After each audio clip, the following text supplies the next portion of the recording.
Late in the dusty Kansas afternoon, as the sun bled into fields long abandoned by hope, Tomas thought he was witnessing just another failure in a life filled with them.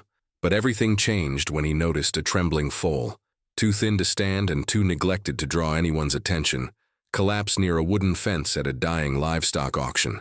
No one wanted it. No one cared. Yet in that instant, as the foal's dull eyes met his, Tomas felt something he hadn't felt in years: purpose.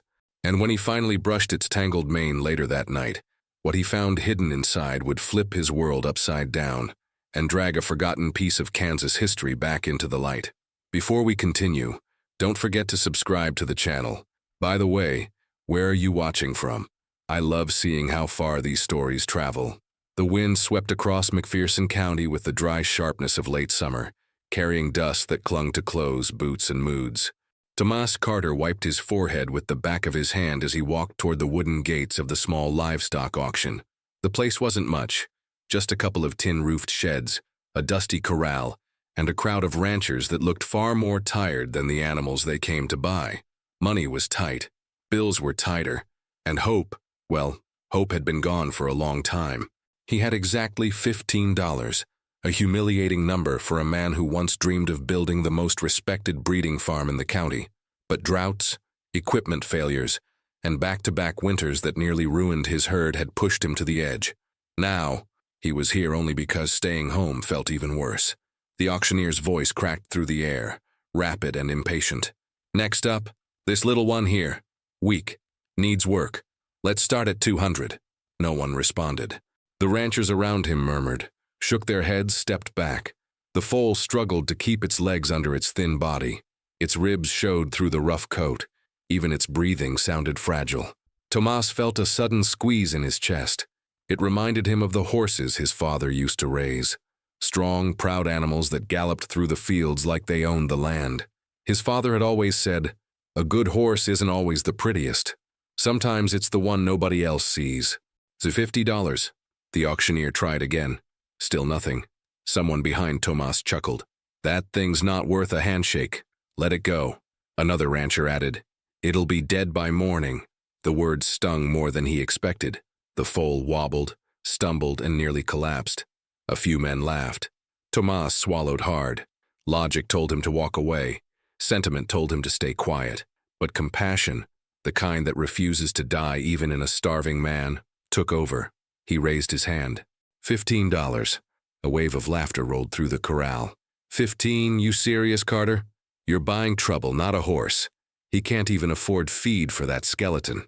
Tomas ignored them, jaw tight. The auctioneer shrugged. 15 going once. Twice, yeah, sold. A cold silence fell around him, punctuated only by the low, weak neigh from the foal, as if somehow understanding that someone, finally, had chosen it. The sun was dipping below the horizon by the time Tomas loaded the foal into the back of his old trailer. The metal rattled, the tires squeaked, and the engine coughed like it was running on stubbornness alone. The drive home was quiet. The Kansas plain stretched endlessly, golden and empty. The foal rested in the corner of the trailer, breathing unevenly. When Tomas finally parked near his barn, the evening air was cooler, softening the day's harshness. Crickets chirped around the property. The scent of dry earth and hay lingered. He guided the foal out gently. Up close, its condition was even worse. Patchy fur, tangled mane, hooves in desperate need of trimming. But its eyes still held something. A faint spark. A request for a chance. "Well, buddy," Tomas whispered, "looks like it's you and me." Inside the barn, he set a clean blanket on the floor, placed a bucket of water nearby, and began brushing the foal's tangled mane. Dirt, burrs, and old straw fell away in clumps.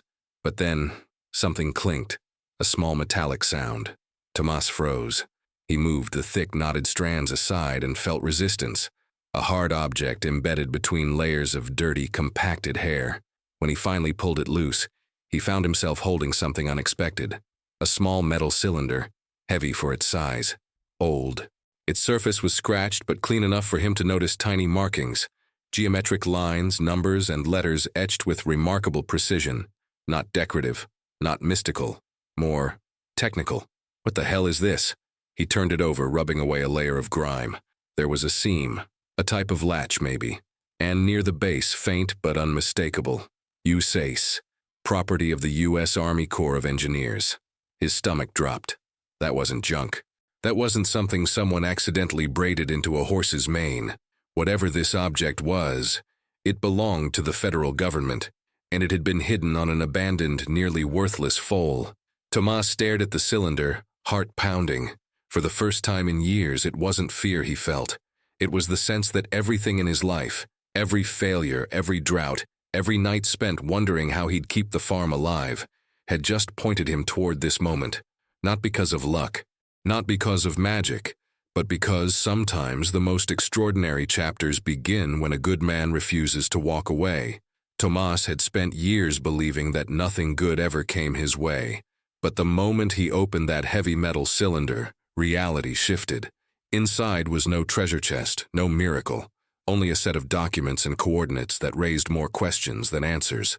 Why would a federal engineering unit hide something inside the mane of a starving foal sold at an obscure rural auction?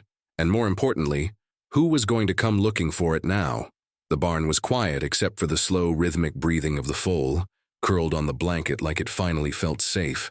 Outside, the Kansas night stretched across the fields, the distant hum of cicadas filling the silence. Tomas sat on an overturned feed bucket, turning the metal cylinder over in his hands. The marking, USACE, glimmered faintly under the lantern light. The Army Corps of Engineers didn't deal with small trinkets. They handled infrastructure, river management, flood control plans, dams, sensitive blueprints, and classified logistics when national interests were involved. Why would anything of theirs end up hidden in a horse's mane? He ran his thumb along the seam again. The latch was worn, but with a small twist and pressure, the cylinder clicked open. Inside, wrapped in oil-resistant paper, were 3 items. 1. A folded technical map. 2. A silver digital drive, military grade 3. A sealed note with a name he didn't recognize. The air felt heavier. He unfolded the map first. It wasn't a county map, or a highway map, or anything intended for civilians. It showed waterways, underground pipelines, and a series of numbered access points spread across central Kansas. Nothing mystical, nothing supernatural. Pure engineering, but sensitive in the wrong hands. Tomas frowned. Some of those locations passed near private land, including abandoned farms and public infrastructure. A bold red circle marked one access point in particular, Valve Site 14B, restricted. He'd driven near that spot 100 times and never noticed anything unusual. Next, he inspected the digital drive. Its casing was reinforced, sealed with a tiny sticker, tamper evident, authorized personnel only. That wasn't something someone dropped by accident. The last item was the note. His fingers hesitated before breaking the seal. Inside, written with a rushed but firm handwriting, "If you're reading this, it means I failed. Do not let this fall into the wrong hands. Find Agent R. Hale. Trust no one else." Tomas read it again and again. He didn't know any Hale. He didn't know any agents. He barely knew how to keep his own farm afloat. And yet here he was, sitting in a dim barn with evidence that someone inside the government, had risked everything to hide something in the mane of a half-dead foal. He rubbed the bridge of his nose. This wasn't his world. This wasn't his fight, except it was now. The next morning came cold and gray, clouds gathering low across the Kansas horizon. Tomas barely slept. Every noise outside made him sit upright, half expecting trucks, sirens, or men in uniform knocking on the door. But nothing came. He fed the foal, slow, measured doses, so its weak stomach wouldn't be overwhelmed. The little creature leaned against him, trusting him already in a way that felt unfair. Tomas had spent years feeling like he couldn't save anything, but somehow this animal seemed convinced he could. He checked its mane again, making sure nothing else was hidden. Just knots, dirt, and old straw. Whatever secret someone had entrusted to this poor animal, it was now fully in his hands. As the morning grew brighter, Tomas took the cylinder, the map, the drive, and the note into the house. His kitchen smelled faintly of coffee and yesterday's dust. He set everything on the table and stared at it for a long moment. His options were simple and terrifying. He could turn it into the sheriff, contact the Army Corps of Engineers directly, pretend he never found it, or follow the letter's instructions and find this Agent R. Hale. But each option carried risk. He thought about the auction, the way the foal had been ignored, the way some ranchers whispered as if they knew more than they let on. Was it really coincidence that the foal ended up there, almost abandoned? And what if someone at the auction had been waiting to retrieve the cylinder, but missed it? The idea sent a cold shiver down his back. No, he needed to understand this properly before making a mistake. Tomas pulled his old laptop out from the cabinet. It was slow, but functional. He typed Agent R. Hale, Kansas into the search bar. Pages loaded sluggishly. Then, a result caught his eye. Rebecca Hale, Field Inspector, U.S. Army Corps of Engineers, Kansas Division. A real person. A real agent. A small profile picture accompanied the listing. A woman in her mid-40s, brown hair tied back, serious expression, wearing a USS field vest. She didn't look like someone involved in anything shady, but the note implied danger. Real danger. He clicked on the page, but most details were restricted. Nothing more than professional background, project oversight history, and a contact email for official inquiries. Tomas sat back. What was he supposed to say? "Hi, I found your secret military cylinder inside a horse I bought for $15. He sighed, rubbing his face. While he was debating, a vehicle engine echoed from outside. Not loud, not fast, but close. Tomas instinctively closed the laptop and stood. A white pickup truck rolled slowly down his gravel driveway. He didn't recognize it. The truck stopped.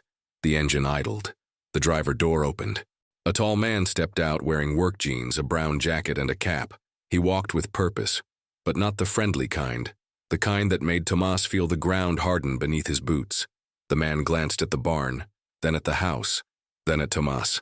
"Morning," the stranger called out, voice steady. Too steady. Tomas nodded cautiously. "Can I help you?" The man smiled, just barely. "Yeah," he said, sliding his hands into his pockets. "I'm looking for something that went missing recently. Figured it might have ended up around here." Tomas's pulse thudded. The cylinder in the kitchen suddenly felt like a ticking clock, and the foal, resting quietly in the barn, wasn't just an animal he saved. It was the reason this stranger had appeared. Tomas wasn't a man who scared easily, but the moment that stranger stepped out of the white pickup, something felt wrong. It wasn't the way the man looked. It was the way he observed, slowly, intentionally, as if he already knew the answer to every question he was about to ask. And when his eyes drifted toward the barn, toward the foal, Tomas realized this visit had nothing to do with neighborly courtesy. Someone else was searching for that hidden cylinder. The stranger took a few more steps, enough to close the distance without entering Tomas's personal space. He looked like a ranch hand or someone who worked outdoors. Dust on his boots, sun on his skin, the calm presence of a man used to long days and silence. But his eyes held something sharper, calculating. "You're Thomas Carter, right?" the man asked. Thomas nodded slowly. "Who's asking?" The man smiled again, but the expression never reached his eyes. "Name's Dylan. I was at the auction yesterday. Saw you picked up that little foal." Thomas kept his breathing steady. "Yeah, poor thing needed help." Dylan's gaze flicked toward the barn again. "Hope it's doing all right. Animals like that, well, folks don't pay attention to details." Tomas felt the weight behind the words. This wasn't about the foal's health. This was about what had been tangled in its mane. "Well," Dylan continued, dusting off his jacket, "I'm looking for something that might have gotten lost during transport." His voice lowered. "Small. Metal. Maybe you found it?" Tomas tightened his jaw, keeping his expression neutral. "No," he lied. "Nothing like that." For a moment, neither man spoke.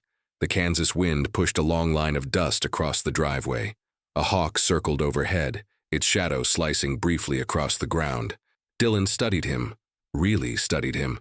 "Mind if I take a look around?" he asked casually. Could have fallen off the trailer. Wouldn't want something important ending up in the wrong place. The phrasing felt deliberate, like a test. Tomas shook his head. "Not a good time, got work to do. If you lost something, you should talk to the auction staff." Dylan's jaw twitched. The faintest sign of irritation quickly masked. He took a slow breath, then nodded. "All right, maybe I will." But he didn't leave. He took a deliberate step toward the barn, eyes narrowing just a bit as if he could sense the foal inside. Tomas moved too, instinctively placing himself between the stranger and the barn doors. Dylan stopped. Another long silence, this one colder. Finally, Dylan tapped the brim of his cap. "If you find anything, even a piece of metal, give me a call." He pulled a small card from his jacket and laid it on a nearby fence post. "Would save us both trouble." Then, without another word, he turned and walked back to his truck.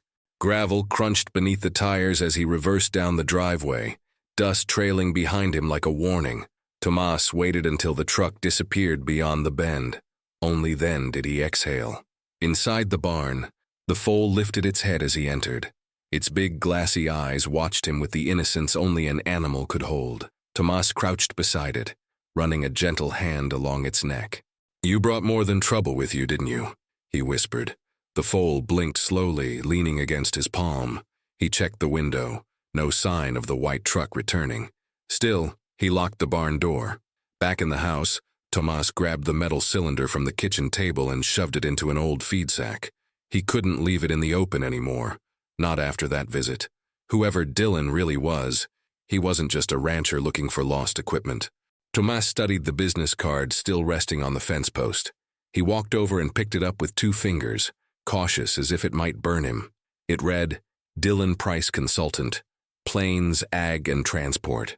A phone number was printed underneath, but something was off. The cardstock was unusually stiff, the print quality too clean, and the back of the card had faint marks, barely visible, as if something had been removed or scratched away. Tomas didn't trust it, not for a second. He walked inside and tossed the card directly into the wood stove. The edges curled and darkened before collapsing into thin black flakes. For a moment, he just stood there, staring at the dying embers. He wasn't cut out for this. Government agents, mysterious cylinders, strangers showing up at his home. He was a farmer, a man barely making ends meet, a man who'd spent years fighting drought and debt, not espionage. But then he remembered the note. "If you're reading this, it means I failed. Find Agent R. Hale. Trust no one else." Someone had trusted him, or at least trusted the chance that a decent person might find the cylinder and do the right thing. He sat at the table again, unfolding the technical map. His finger traced the red circled location. Valve Site 14B. What was so important about it? The map showed underground water control infrastructure, pipelines and bypass valves that managed flood risks in several counties. If someone wanted to manipulate flow direction, tamper with pressure points, or alter reservoir levels, the consequences could be devastating. This wasn't a treasure. It was evidence. Evidence of what? He wasn't sure yet. Tomas knew he needed to contact Agent Hale, but he also knew calling openly from his home could be risky. Phones weren't exactly private in a rural area, especially if someone was watching. He needed to find her in person. He checked his laptop again for regional offices. Rebecca Hale was listed as part of the Kansas River District. The office was 2 hours away, not too far, but far enough that Dylan or anyone else could notice him leaving. Tomas looked toward the barn. He couldn't leave the foal alone, and he couldn't bring it with him either. He weighed the risks, pressing both palms against the table. Then he heard something. A car door. Not from his property, but close. Too close. Tomas stepped to the window and peeked out. Down on the road, a different vehicle had stopped. A black SUV. He couldn't see inside. Couldn't see if they were watching his farm. Couldn't tell if they were friend or threat. But one thing was clear. The clock had just started ticking. Tomas had always believed danger announced itself loudly, with yelling, sirens, or storms rolling in from the plains. But the black SUV watching from the road said nothing. It didn't move, didn't honk, didn't flash its lights. It just sat there, engine humming softly in the dusty Kansas stillness, as if waiting for him to make a mistake. And when 2 silhouettes shifted inside the vehicle, Tomas realized something chilling. Dylan wasn't the only one searching. Tomas remained still at the window, barely breathing. The SUV hadn't pulled into his driveway, a small blessing, but it had stopped at the roadside curve just close enough to see the outline of his farmhouse and barn. He could feel the old wooden floor under his feet, the silence stretching tight around him like a rope. The fields outside were quiet, except for the distant hum of cicadas and the low rustle of wind pushing through dry grass. 2 figures sat in the vehicle, waiting, watching. Tomas backed away from the window, heart ticking like a loose bolt in a machine. He grabbed the feed sack with the cylinder and the map inside, hiding it behind the firewood stack in the corner. Then he hurried to the barn. The foal lifted its head as he stepped in, ears twitching, soft muzzle brushing against his arm. Its body was still fragile, but its eyes looked brighter today, more alive. Tomas ran a hand down its neck. "I need you to hang on, buddy," he whispered. Things just got a lot more complicated. He checked the barn windows. No movement outside. No doors opening. No footsteps. But he didn't feel safe. Not even close. He needed a plan. "Do you say?" Back in the house, Tomas started pacing the kitchen. If Dylan was looking for the cylinder, and now there were more people watching the farm, that meant the situation was bigger than he'd imagined. Whatever the Army Corps of Engineers was working on at those pipeline sites, it wasn't minor. The note's warning echoed again in his head. Trust no one else. He didn't know who Hale was. But he sure as hell knew he couldn't trust anyone who showed up in an unmarked SUV on a quiet Kansas road. Tomas walked to the back door, cracked it open, and glanced toward the road again. The SUV was still there. No movement. He wondered how long they'd been watching. And then, headlights. A second car appeared from the opposite direction. A red sedan, older, rattling slightly as it drove. It passed the SUV without slowing, continuing down the county road. The SUV followed with its eyes, or at least it felt that way. This wasn't surveillance by professionals, at least not the type you saw in movies. They were too visible, too blatant. More like intimidation. A message. "We're here. We're close. Don't run." Tomas hated that message. He took a deep breath and looked at the folded map on the table. One place on it seemed strangely important. Valve Site 14B, the red-circled location. The SUV outside wasn't going to sit there all day. At some point, those men would come closer, ask questions, maybe even search the property. They'd use excuses, lies, polite smiles, and they'd find the cylinder if he kept it here. No, Tomas needed to move, and soon. He grabbed his coat, hat, and boots. Kansas air carried a bite today, cold front drifting down from the north.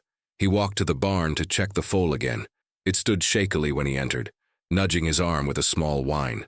"I'm not leaving you," Tomas murmured. "But I can't take you with me either. Not yet." He filled the water bucket, added fresh hay, and checked the blanket covering its thin body. It would be okay for a few hours. Or at least, he hoped it would. Tomas stepped outside and made a decision. He wouldn't confront the SUV. He'd force their hand another way. He walked straight toward his old pickup truck. From the corner of his eye, he saw the SUV shift slightly, like the driver had leaned forward. Tomas pretended not to notice.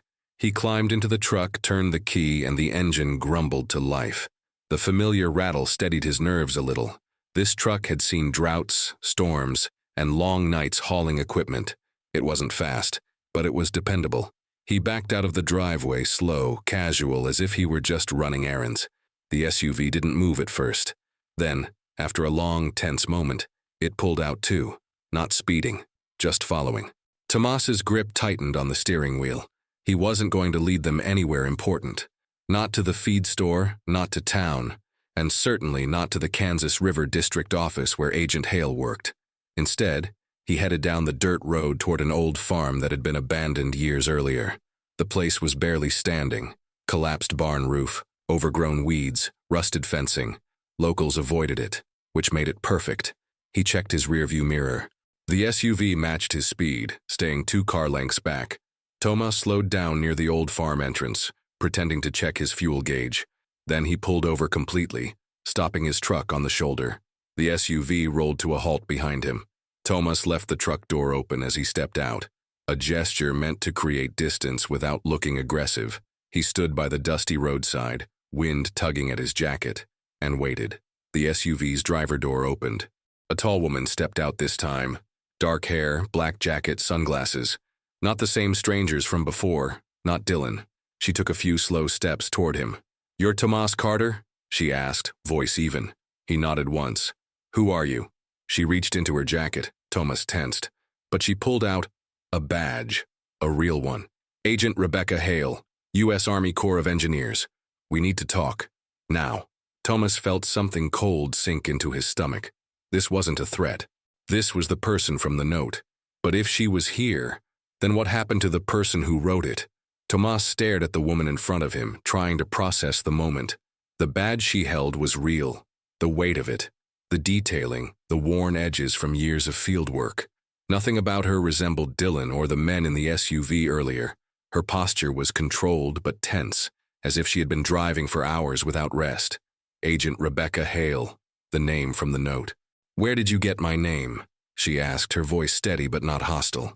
It was the type of voice used by people who'd learned to ask the right questions before assumptions turned dangerous. Tomas cleared his throat. Inside a note that was hidden. Hidden where? He hesitated.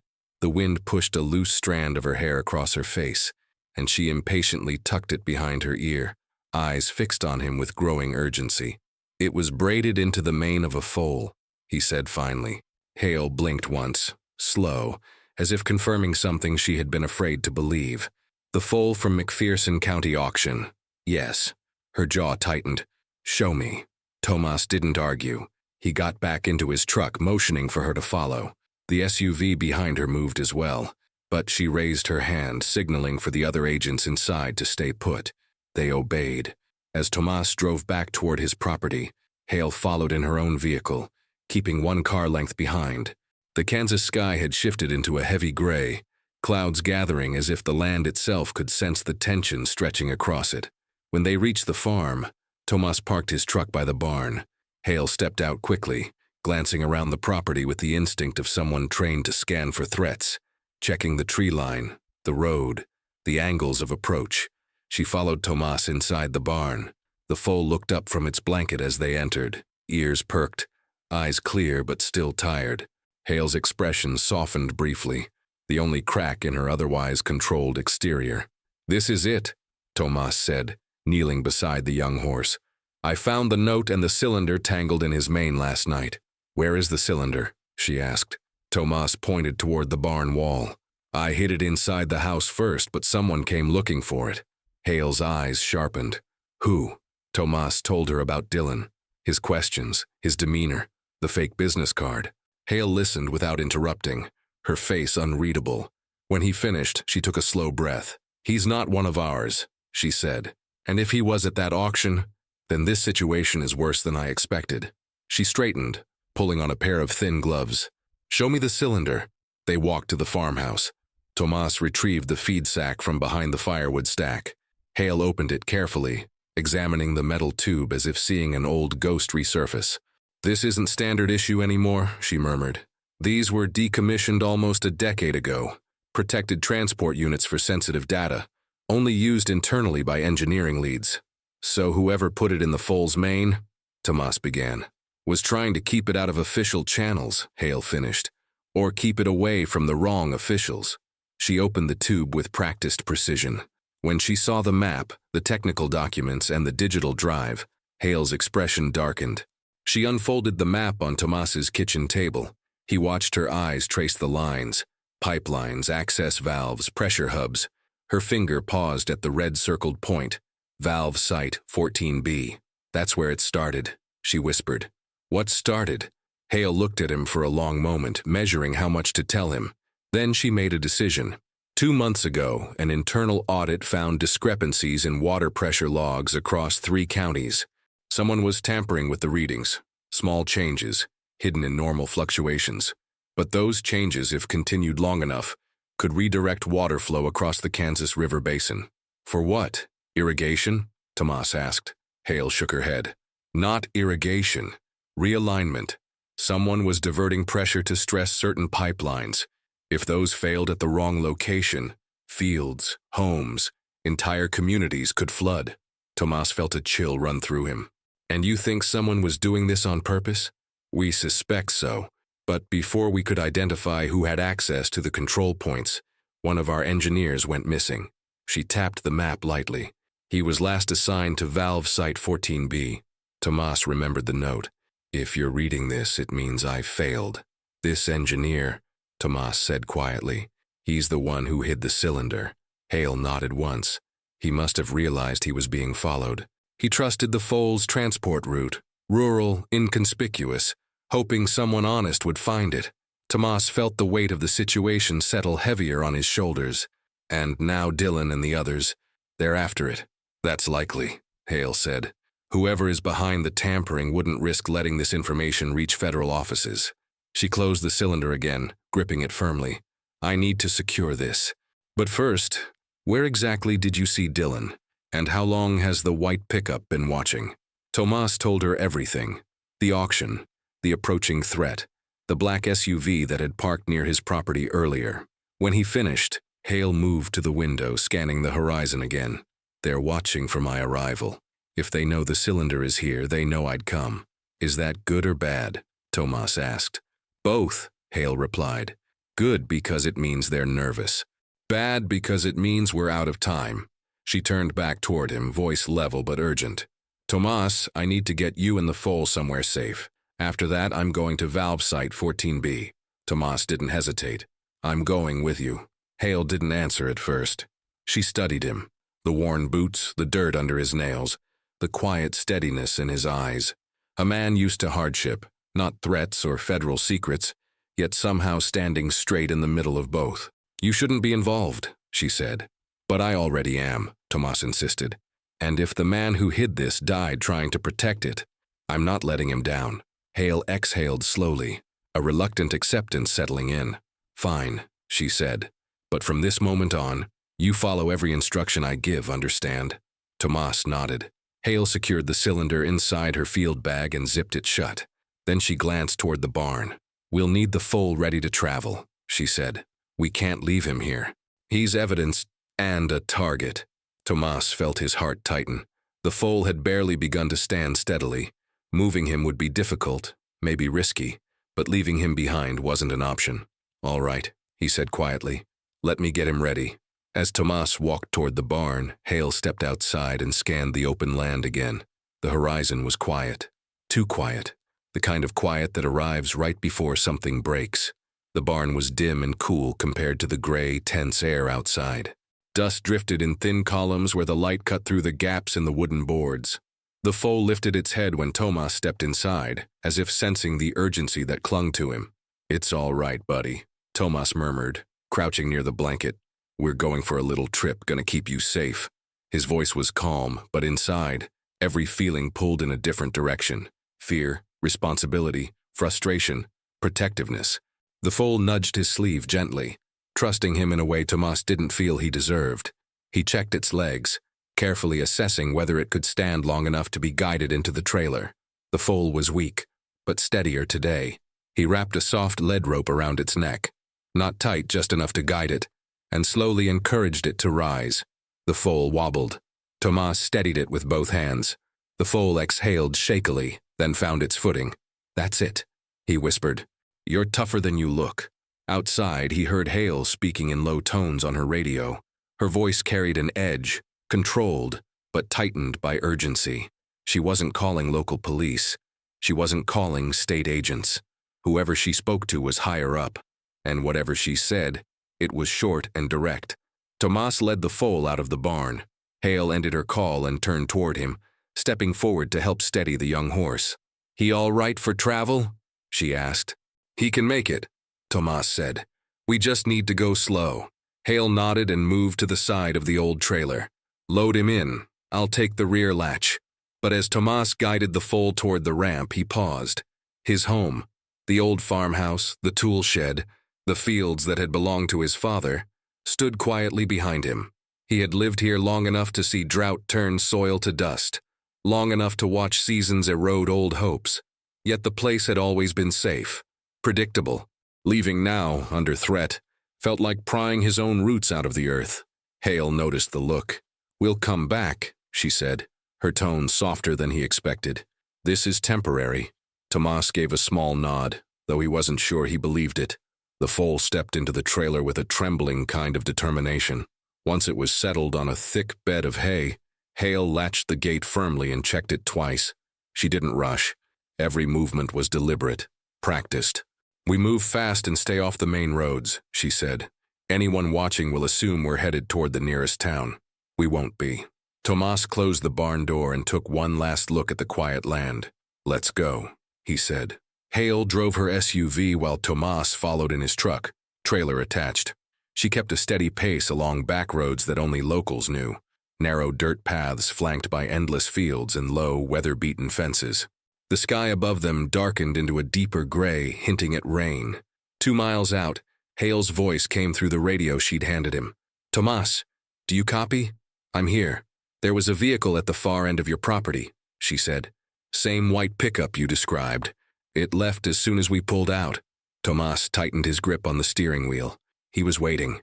Yes, and he wasn't alone. A long silence followed. "How many?" Tomas asked quietly. 2 vehicles total. The black SUV from before was positioned farther down the road, out of sight from your house. They were coordinating. Tomas felt his chest tighten. "Then they know we're moving." "Not exactly," Hale said. "They didn't follow immediately. That means they're not sure which vehicle I'm in. They don't know whether the cylinder left the farm or stayed behind. That buys us time?" "A little," Hale answered, "but not enough." The Foal shifted in the trailer, hooves scraping softly against the metal floor. Tomas spoke into the radio again, lowering his voice instinctively, as if the fields themselves might overhear. "Agent Hale, what happens if they get to valve site 14B before we do?" Hale didn't answer at first. The radio crackled in the quiet truck cabin. Finally, "Then the damage won't be reversible." Tomas swallowed hard. "Tell me the truth." Hale exhaled. "If someone overrides that valve, they can redirect thousands of gallons per minute into a dry floodplain. The spillover would hit lower rural towns with almost no warning. Some homes would get minutes to react. Others, none." His stomach clenched. Homes, families, children sleeping in rooms painted with farm animals, elderly couples who had lived by the river their whole lives. "And someone wants that?" Tomas asked, voice barely above a whisper. "Yes," Hale said. "Someone with access. Someone who knows the infrastructure intimately." Her next words came heavier. "And I'm afraid the missing engineer, the one who hid the cylinder, discovered who." A few miles later, they turned onto an even narrower road. Dry prairie grass brushed against Tomas's tires. The wind picked up, carrying the scent of approaching rain. Then Hale's SUV slowed abruptly. Tomas hit his brakes, the trailer rattling behind him. Hale stepped out of her vehicle, motioning for him to stay put. She approached his window, her face set in a tight, focused expression. "There's something ahead," she said. "Tracks. Fresh." Tomas peered over the steering wheel. There, in the dirt, deep and unmistakable, tire marks cutting across the road, turning into a field entrance. But these weren't from a single vehicle. They were from 3. "Dylan?" Tomas asked. "Maybe," Hale said. "Or others. Whoever they are, they're heading east, toward the old service road. That leads to the river basin. And to Site 14B, Hale added. The wind blew harder, making the prairie grass whip against the fence posts. "We need to move," she said urgently. "If they reach that valve first, we may not be able to stop them." Tomas nodded and put the truck back in gear. But as they drove forward, something dawned on him.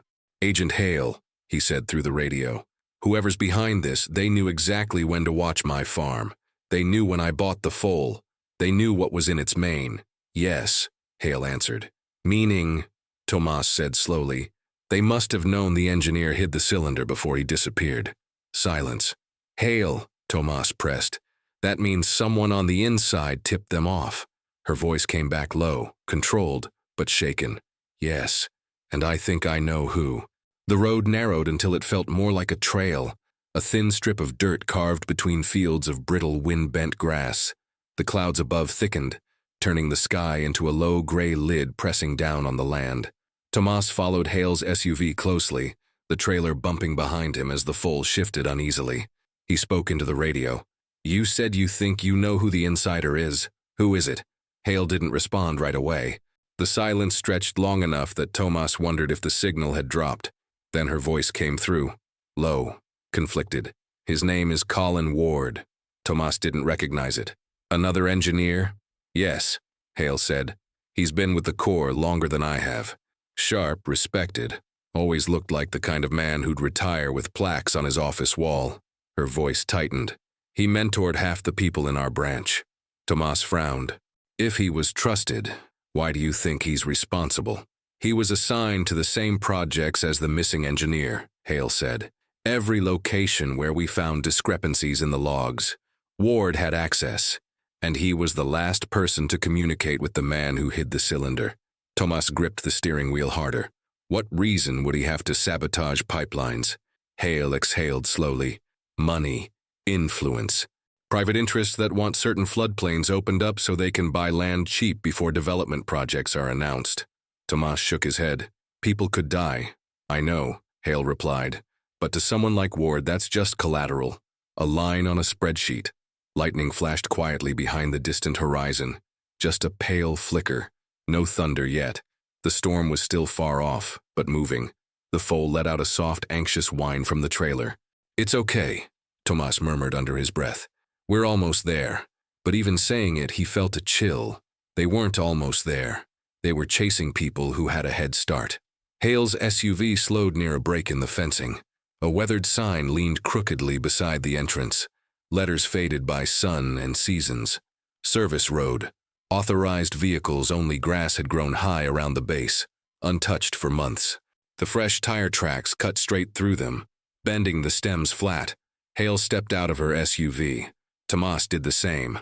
The wind had grown harsher, pushing against their clothes, carrying the promise of rain and the scent of earth waking under pressure. This road leads to a maintenance building half a mile out, Hale said. From there, it's another mile on foot to the valve. Tomas glanced at the foal's trailer. We can't drag him over rough terrain.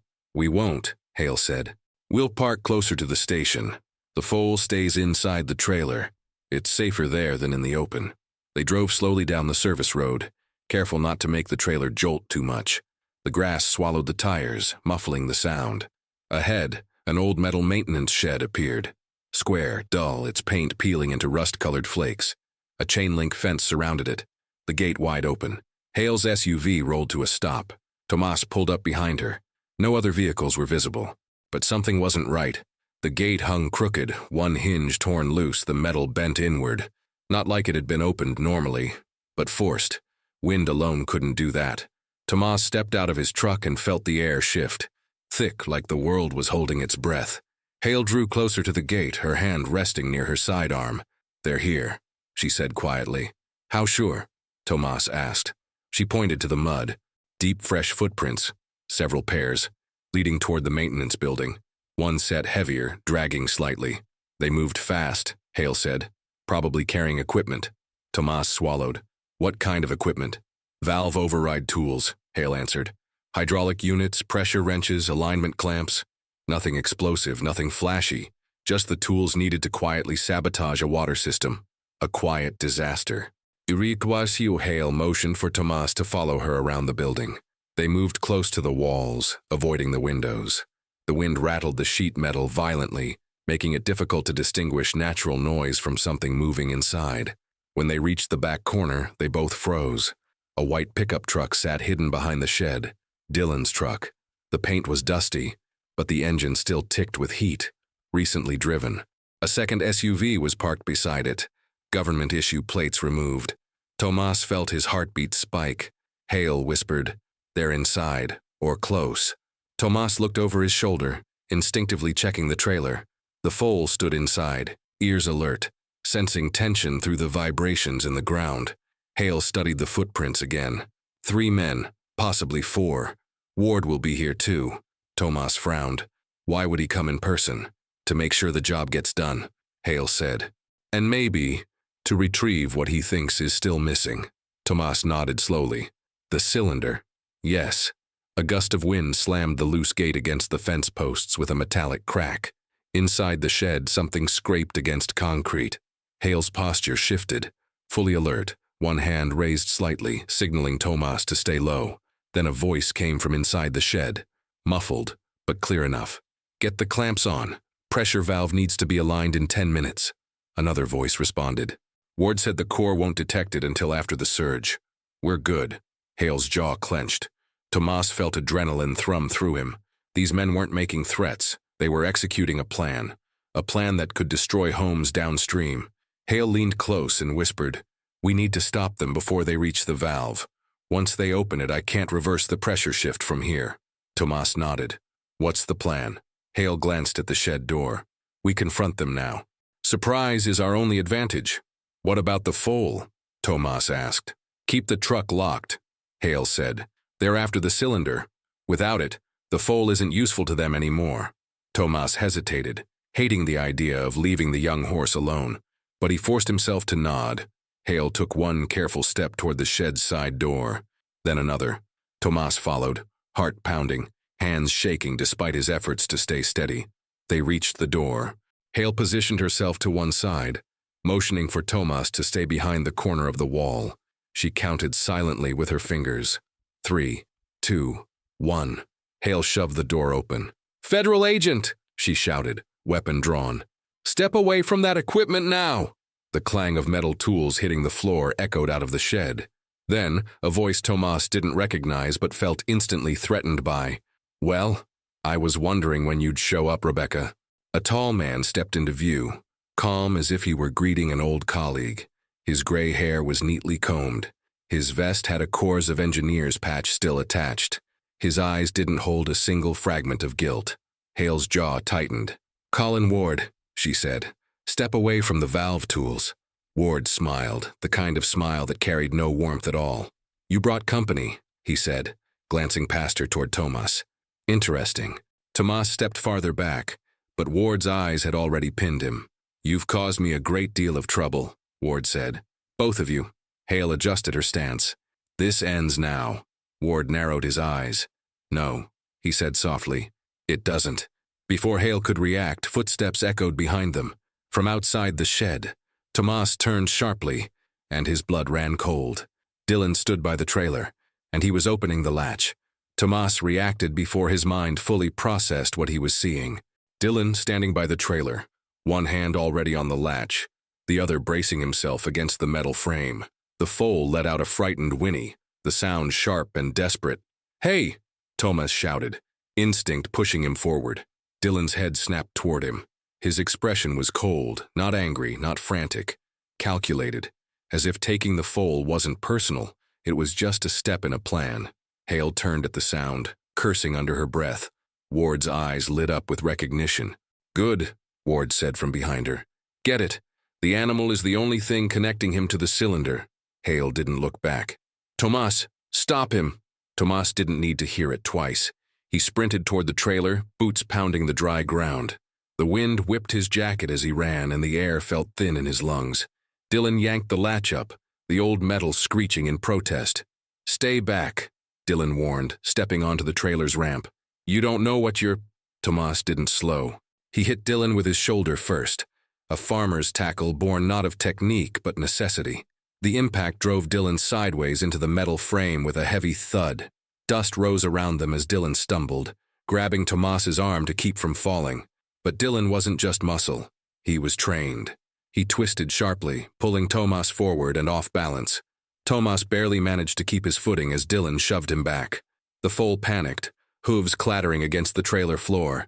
"Get away from him," Tomas roared, swinging again. Dylan ducked, grabbed Tomas by the jacket and slammed him against the trailer. Pain shot across Tomas's shoulder, stealing his breath. Inside the shed, Hale shouted an order. Metal clattered. Ward stepped back. Someone else moved. But out here, Tomas's world narrowed to one thing, stopping Dylan from taking the young horse. Dylan raised a fist. Tomas blocked it with his forearm, wincing as bone struck bone. Dylan swung again, catching Tomas in the ribs. Air rushed from his chest. "Should have stayed out of this, Carter," Dylan grunted. "You're not built for—" Tomas didn't wait for him to finish. He shoved Dylan hard, then swung low, aiming at his legs. Dylan stumbled, and Tomas surged forward, grabbing him by the vest and driving him backward off the trailer ramp. They hit the ground together. Hard. Dylan coughed, dirt kicking up around them.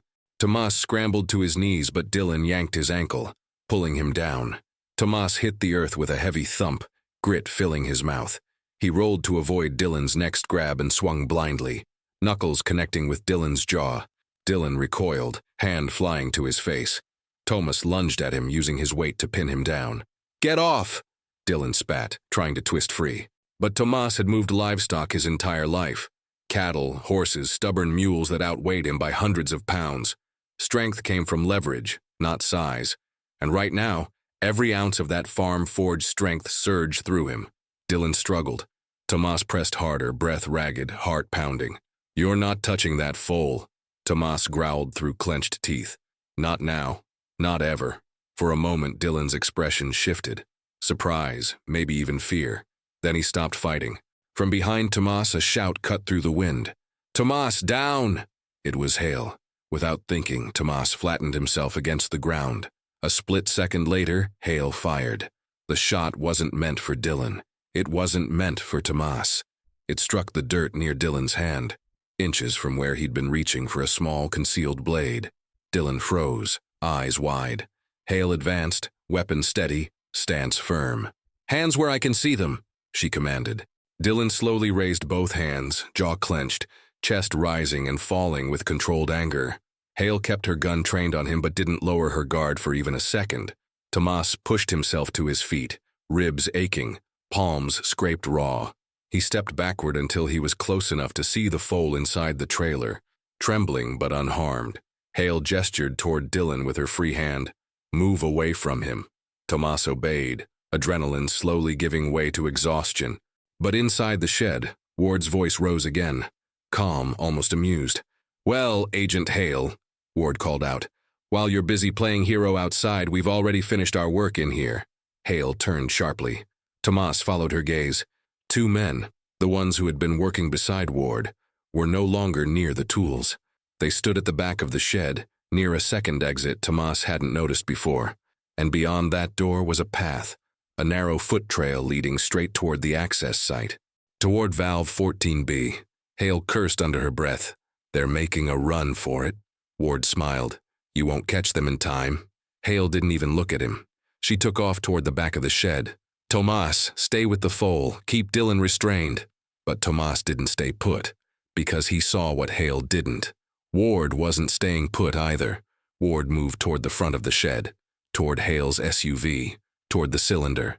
Tomas didn't think, didn't weigh risks, didn't consider how tired he was or how unarmed he stood. He just ran. "Ward!" Tomas shouted. "Stop!" Ward turned, saw him coming, and sprinted faster. The man moved with surprising speed, years older than Tomas but driven by something dark and desperate. Tomas closed the gap, lungs burning. Ward reached the SUV door. Tomas lunged. He grabbed Ward's arm. Ward twisted violently, elbow connecting with Tomas's cheek. Pain bloomed. Tomas held on anyway, dragging Ward backward. Ward fought like a man who already believed he had nothing to lose. They struggled in the dirt, boots slipping, fists swinging. Ward drove a knee upward, catching Tomas in the stomach. Tomas staggered, vision blurring. Ward tore himself free, hand reaching for the SUV door again. But then the foal let out a piercing cry, a sound sharp enough to slice through the chaos. Ward hesitated, just enough. Tomas, gasping, used the last of his strength. He tackled Ward from behind. They both hit the ground, rolling in a violent tangle of limbs and dust. Ward's hand stretched toward the SUV handle. Tomas pinned him with everything he had, shoulders shaking, breath in shreds. Ward snarled, furious. "You don't understand what's coming," he spat. "You have no idea what you're stopping." Tomas pressed his forearm against Ward's chest, forcing him down. "I don't need to," Tomas said. "I just need to stop you." Ward struggled again, weaker this time. Behind them, the wind shifted. Heavy footsteps approached. Hale, weapon drawn, eyes blazing, voice steady as steel. "Colin Ward," she said, breath sharp. "You're done." Ward stopped moving. For the first time, he looked afraid. Hale kept her weapon trained on Ward as Tomas slowly pulled himself upright. Dust clung to his clothes, sweat trickled down his back, and every part of his body throbbed. Ribs, shoulder, cheekbone, but he stayed standing. The foal let out a soft, frightened sound from the trailer, trembling from the noise and tension. "Hands behind your head," Hale ordered. Ward, chest heaving, stared up at her with a mix of defiance and resignation. His face was flushed, hair disheveled, but his eyes still burned with something cold and calculating. Slowly, he obeyed. Hale stepped forward, securing heavy-duty restraints around his wrists. Tomas watched her movements, fast, precise, no hesitation. She'd done this before. As she tightened the last cuff, Ward leaned closer, voice low enough for only the two of them to hear. Tomas caught only fragments, but he saw Hale's jaw tighten as Ward whispered something that made anger flash across her eyes. He didn't know what Ward said, but he didn't need to. The message was clear. Ward wasn't done fighting, even with his hands bound. Hale stood, pushing him forward. "On your knees," Ward complied. But her focus flicked toward the shed, toward the back exit, where the two men had escaped. "They're going for the valve," Hale said, turning sharply toward Tomas. He stepped closer, breath still uneven. "How much time do we have?" "Not enough," Hale said. "Those men weren't technicians. They're enforcers. Muscle. They'll use brute force if they have to. If they reach the control box, they can override the valve in minutes." Tomas looked toward the narrow footpath behind the building. The grass was bent where the men had run, forming a line through the prairie. It stretched into the distance, twisting slightly before disappearing beyond a ridge. "I'm faster than I look," Tomas said. Hale's eyes fixed on him, evaluating, not whether he was telling the truth, but whether she could afford to refuse help. "You shouldn't go," she said. "This isn't your fight." Tomas shook his head. "The minute they put that cylinder in the foal's mane, it became my fight." Hale exhaled once, slow but firm. "All right, but you follow my lead, and you listen to every direction I give. Understand?" "Understood." Hale turned toward Dylan, who still lay on the ground where she'd forced him moments earlier. He glared up at her, biting the inside of his cheek hard enough to draw blood. "Don't try anything," Hale warned him, leveling her weapon. "Backup is 20 minutes out. You won't make it far." Dylan spat to the side but didn't move. Hale grabbed Ward by the elbow and dragged him toward the trailer. Tomas frowned. "What are you doing with him?" he asked. "He's staying put," Hale said. "Dylan too. They can yell all they want, but they can't sabotage anything from here." She shoved Ward against the trailer frame and secured him to the metal support with a pair of additional restraints. Ward smirked. "You can't stop the flood, Rebecca." Hale didn't respond. She walked back, holstered her weapon and turned toward the footpath. "Tomas," she said. "We run." They sprinted across the prairie, following the bent grass and deep footprints left by the fleeing men. The terrain was uneven, dotted with brittle shrubs and patches of exposed soil. The wind whipped harder now, driving dust into their eyes. Tomas pushed through the ache in his ribs. Hale ran ahead, pace steady, breath controlled. A professional who'd chased suspects before. They crested the first ridge, and there it was. A series of metal pipes snaked across the ground toward a small concrete structure half buried in the earth. The access valve, the control point for thousands of gallons of water compressed behind the river's infrastructure. Two figures neared the structure, the escaping saboteurs. Hale grabbed Tomas's arm and pulled him lower into the grass. "They're almost there," she said, voice barely audible beneath the wind. "Once they hit the control panel, it's over." Tomas glanced at her. "What do we do?" Hale assessed the terrain, the slope, the angle, the distance. "We split," she said. "I'll go straight for the control panel. They'll expect that. You circle to the right. They won't expect someone coming from the side." Tomas hesitated for the first time. "What if they're armed?" "They're expecting to intimidate a technician or an inspector," Hale said. "Not a man who just tackled Ward to the ground." Despite the fear tightening in his chest, Tomas managed a tense smile. Hale continued, "Aim for the equipment bags. If you can scatter or pull them away, you'll buy me time." He nodded. Then they moved.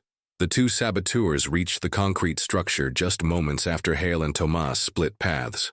They dropped their bags, pulled out metal tools. Valve clamps, heavy wrenches, reinforced rods for leverage. Hale charged forward, shouting, "Federal agent, step back from that structure!" The men turned, startled but only briefly. They reached for makeshift weapons.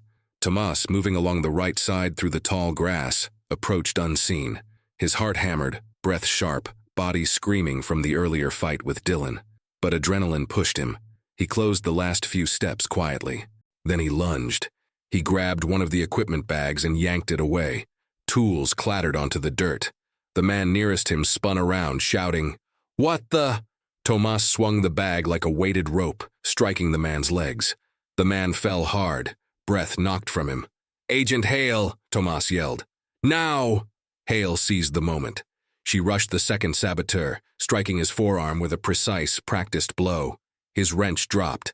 She kicked it aside and shoved him against the concrete frame, pinning him there with a forearm against his throat. Tomas wasn't as lucky. The man he'd knocked down scrambled to his feet, grabbed Tomas's jacket and dragged him forward. They grappled, stumbling across the uneven ground. Tomas tried to twist free, but the man was stronger, fueled by desperation. He punched Tomas hard in the stomach. Tomas doubled over but stayed upright, grabbing the man's elbow and forcing it down, using leverage instead of strength, like he had done with stubborn livestock all his life. The man cursed, swinging wildly. Tomas ducked, grabbed the fallen wrench, and struck the ground near the man's hands to startle him. It worked. The man froze just long enough for Tomas to shove him backward into the dirt, knee on his chest. Hale slammed her suspect to the ground at almost the same moment.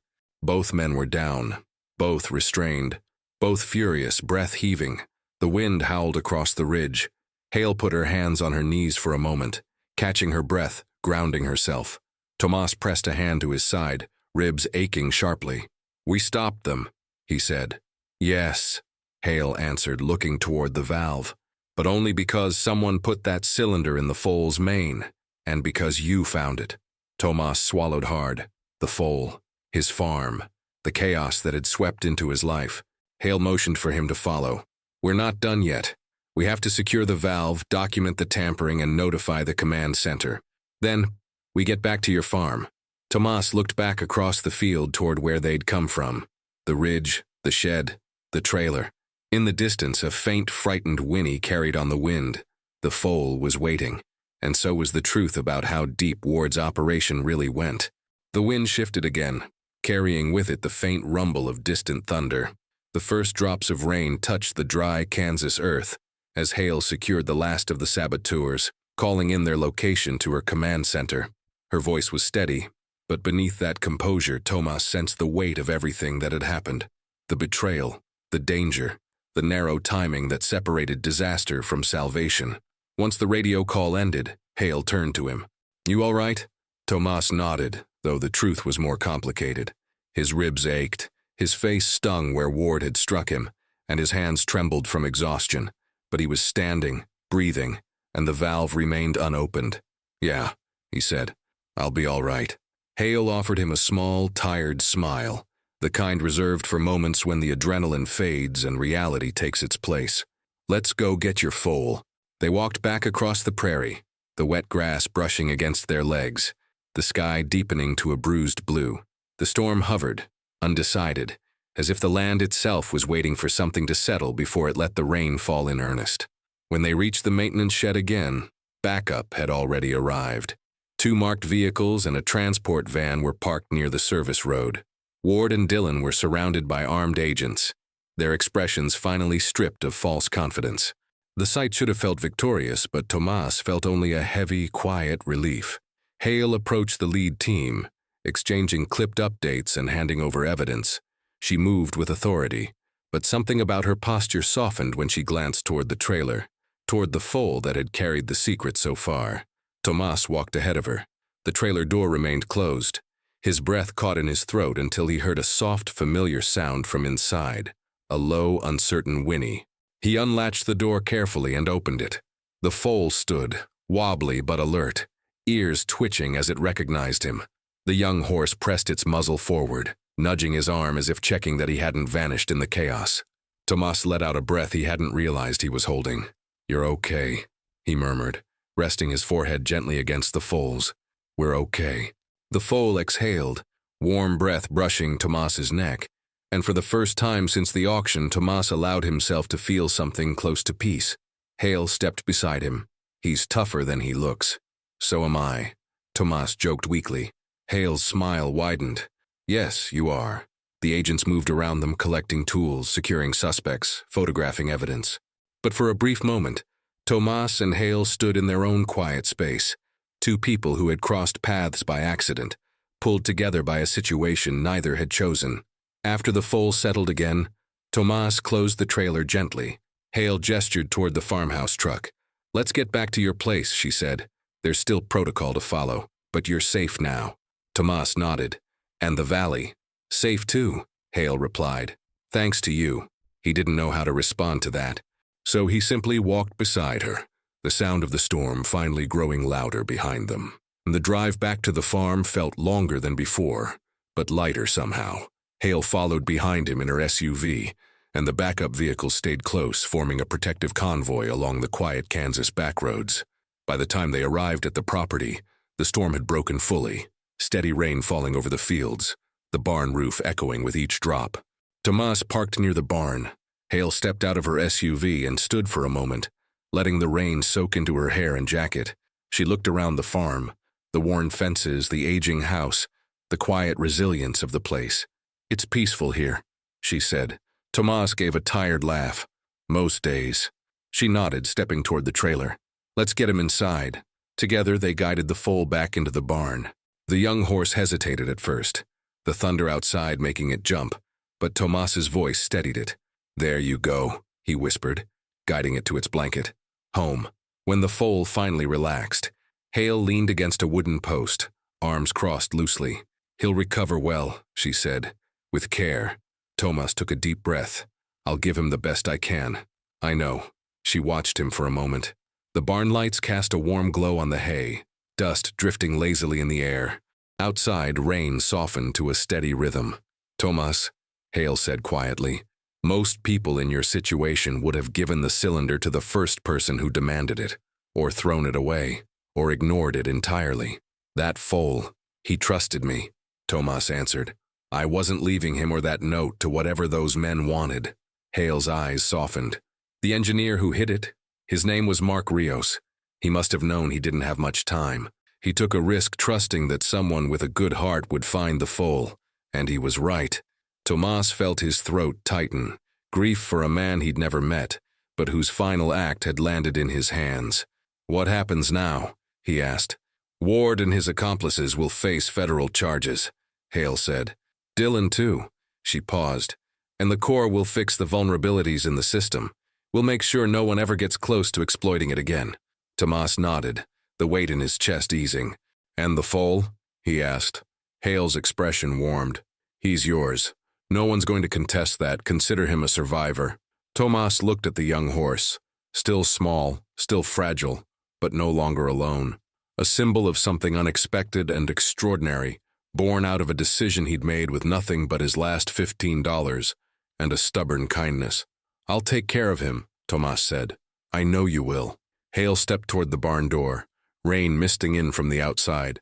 "If you ever need anything," she said, pulling a card from her pocket, a real one, not like Dylan's, "call me.